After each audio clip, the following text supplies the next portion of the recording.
এটা হচ্ছে ফেরিঘাট বাজার। এটা এখানে আমার বাসা, নওগাঁ জেলার মান্দা থানায় এটা।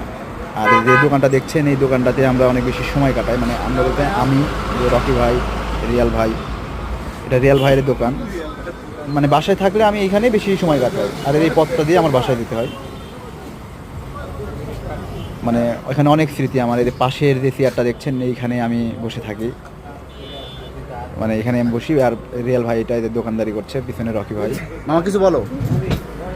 কি বলবো, বলো কি সম্বন্ধে জিজ্ঞেস করছো? এই যে এটা এখানে সময় কাটায় আমার, স্মৃতিচারণমূলক বাসায় আসলে এখানে বেশি থাকি। আসলে বাবু আমার কাছে এসে থাকে।